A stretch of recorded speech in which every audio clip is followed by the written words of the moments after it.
খারাপ লাগতেছে নাকি? খারাপ লাগতেছে আপনাদের? এভাবে জীবনে যত কাজ করবো সব ইবাদত বানায়া করতে হবে, আর যেটা রসুলের তরিকায় করতে পারবো সেইটা ইবাদত হবে। রসুলের তরিকার খেলাফ যেইটা হবে ওইটার নামই নাফরমানি। কথা ঠিক কিনা?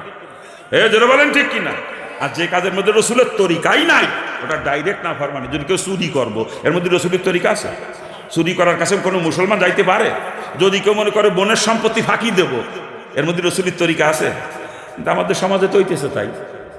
আজকে অধিকাংশ ভাইয়েরা বোনের সম্পত্তি ভাগ দিবার চায় না, অধিকাংশ ভাইয়েরা। কি কথা ঠিক না? নাকি ভুল বলতেছি আমি? ছলে বলে কলে কৌশলে এখানে কথা হইতেছে শুধু।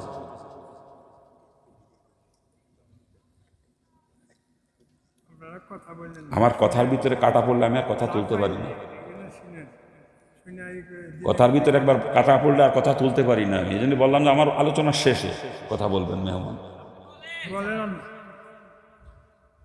যান, আজকে বোনের সম্পত্তির ভাগ দিবা চায় না ভাইরা, ছলে বলে কৌশলে নিজেদের নামে রেকর্ড করে নাই। কথা ঠিক না?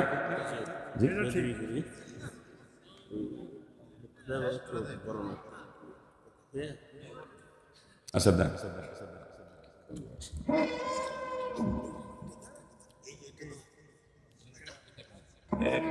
মাইকটা চেঞ্জ করে দেন। জি জি বলেন। এটা আমার একটা দোষ নাকি আমি জানি না, কথার ভিতরে একবার বাধা পড়লে কথা আসতে চায় না।